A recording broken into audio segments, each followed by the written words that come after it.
Hello, lettuce വേൾഡിൻ്റെ പുതിയൊരു വീഡിയോയിലേക്ക് എല്ലാവർക്കും സ്വാഗതം. നമുക്കിന്ന് കടലമാവ് വെച്ചിട്ട് ഒരു സ്വീറ്റ് ബൂന്തി ഉണ്ടാക്കി നോക്കിയാലോ. അപ്പോൾ അതിനായിട്ട് ഞാനൊരു കപ്പ് കടലമാവ് എടുത്തിട്ടുണ്ട്. നമുക്കിതൊരു പാത്രത്തിലേക്ക് ഇട്ട് കൊടുക്കാം. ഇനി ഇതിലേക്ക് ഒരു നുള്ളു ഉപ്പിട്ട് കൊടുക്കാം. ബേക്കിംഗ് സോഡ ഉണ്ടെങ്കിൽ അത് കുറച്ചിട്ട് കൊടുക്കാം കേട്ടോ. ഞാനിപ്പോൾ അതൊന്നും ഇട്ട് കൊടുത്തിട്ടില്ല. നമുക്കിനി കുറേശ്ശെ വെള്ളം ഒഴിച്ചിട്ട് ഇത് നന്നായിട്ടൊന്ന് മിക്സാക്കി എടുക്കണം. വെള്ളം ഒന്നിച്ചങ്ങോട്ട് ഒഴിച്ചു കൊടുക്കാൻ പാടില്ല. കുറേശ്ശെ ഒഴിച്ചിട്ട് കട്ടകളൊന്നും ഇല്ലാതെ നമുക്ക് നന്നായിട്ട് ഇതൊന്ന് ഒരു ദോശമാവിൻ്റെയൊക്കെ ആ ഒരു പരുവുണ്ടല്ലോ, ആ ഒരു രീതിയിൽ നമുക്കിതൊന്ന് മിക്സാക്കി എടുക്കണം.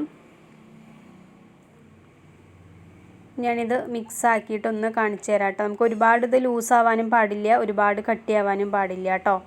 കണ്ടോ, ഞാൻ ഈ ഒരു പരുവത്തിൽ ഇതൊക്കെ ഒന്ന് മിക്സാക്കി എടുത്തിട്ടുണ്ട്. ഈ ഒരു ദോശമാവിൻ്റെയൊക്കെ ആ ഒരു പരുവത്തിൽ നമുക്കിത് കിട്ടിയിട്ടുണ്ട്. ഇനി നമുക്കിതൊന്ന് ഫ്രൈ ചെയ്തെടുക്കാനുണ്ട്. ഞാൻ ഇതിലേക്ക് ഒരു നുള്ളു മഞ്ഞൾപ്പൊടി കൂടി ഇട്ട് കൊടുത്തിട്ടുണ്ട് കേട്ടോ, ആ ഒരു യെല്ലോ കളറിന് വേണ്ടിയിട്ട്. ഫുഡ് കളർ ഉണ്ടെങ്കിൽ അത് വേണമെങ്കിൽ ചേർത്ത് കൊടുക്കാം. അപ്പോൾ ഞാനിനി ഒരു ചട്ടി വെച്ചിട്ടുണ്ട്. അതിലേക്ക് നമുക്ക് ഇതുപോലുള്ള ഈ ഹോളുകളുള്ള തവി ഉണ്ടാവുമല്ലോ, അത് അതിൻ്റെ മുകളിൽ വെച്ച് കൊടുത്തിട്ട് ഇതുപോലെ ഇങ്ങനെ ചുറ്റിച്ച് ഒഴിച്ചു കൊടുക്കണം കേട്ടോ. നമ്മൾ ഒരു ഭാഗത്ത് തന്നെ വെച്ചിട്ട് ഒഴിച്ചു കൊടുക്കുമ്പോൾ അത് ഒന്നിച്ചൊരു കട്ടയായി പോവും. അപ്പോൾ ഇതുപോലെ എണ്ണയിലേക്ക് ഇങ്ങനെ ചുറ്റിച്ച് കൊടുത്തിട്ട് ഇതുപോലെ ഒഴിച്ചു കൊടുക്കണം.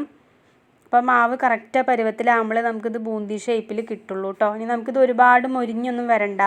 ഇതൊന്ന് ആവുമ്പോൾ നമുക്കിതൊന്ന് കോരി മാറ്റാം. അപ്പോൾ നമ്മുടെ ബൂന്തി ഇത്രയേ ഉള്ളൂ കേട്ടോ. നമുക്കിത് ഇതുപോലെ എരിവൊക്കെ ഇട്ടിട്ട് ഇങ്ങനത്തെ ബൂന്തി നമുക്ക് വാങ്ങിക്കാൻ കിട്ടും. നമ്മളിത് സ്വീറ്റ് ബൂന്തി ഉണ്ടാക്കണതുകൊണ്ട് നമുക്കിത് ഇനി പഞ്ചസാരയുടെ ഒരു പാനി കൂടി ഉണ്ടാക്കേണ്ടതുണ്ട്. കണ്ടോ, ഇതിങ്ങനെ തന്നെ നമുക്ക് കഴിക്കാം. ഇവിടെ നമുക്ക് പഞ്ചസാരപ്പാനി ഉണ്ടാക്കാം. അപ്പോൾ അതിനായിട്ടൊരു പാത്രത്തിലേക്ക് ഞാനൊരു 1.5 കപ്പ് പഞ്ചസാര എടുത്തിട്ടുണ്ട്.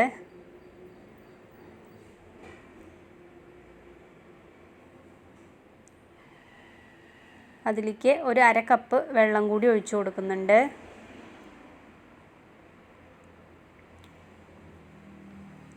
ഇനി ഇത് നമുക്ക് അടുപ്പത്ത് വെച്ചിട്ട് ഒന്ന് പാനിയാക്കി എടുക്കാം കേട്ടോ. ഈ പഞ്ചസാരയൊക്കെ ഒന്ന് അലിഞ്ഞ് വരണം.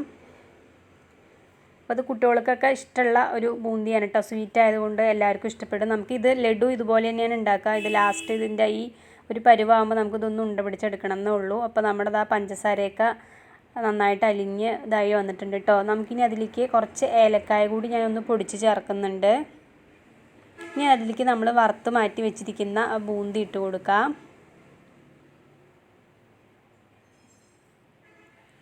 അതിനുശേഷം ഇത് നന്നായിട്ടൊന്ന് മിക്സാക്കി കൊടുക്കണം.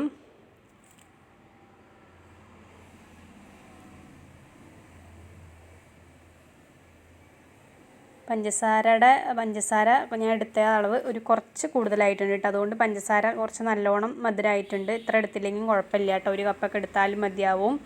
അപ്പോൾ ഇതാ നമ്മുടെ സ്വീറ്റ് ബൂന്തിയൊക്കെ ഇവിടെ റെഡിയായി വന്നിട്ടുണ്ട്. കണ്ടോ, പഞ്ചസാര കുറച്ച് കൂടിയത് കൊണ്ടാണ് ഈ വെള്ള കളർ ഇങ്ങനെ എടുത്ത് കാണിക്കുന്നത്. അല്ലെങ്കിൽ ഇത്ര ഉണ്ടാവില്ല, നമുക്ക് ആ ബൂന്തിയിലേക്ക് കറക്റ്റ് പിടിച്ചിട്ടേ ഉണ്ടാവുള്ളൂ.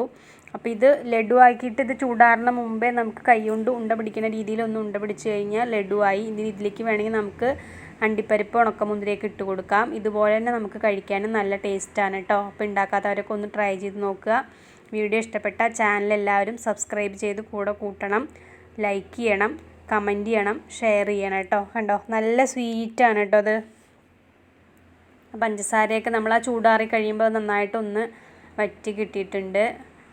മധുരം ഇത്ര ആവശ്യമില്ലാത്തവർക്ക് പഞ്ചസാരയുടെ അളവ് കുറച്ചെടുത്താലും മതിയാവും. അപ്പോൾ അടുത്ത വീഡിയോയിൽ ഞാൻ ഉടനെ വരാം. എല്ലാവർക്കും താങ്ക്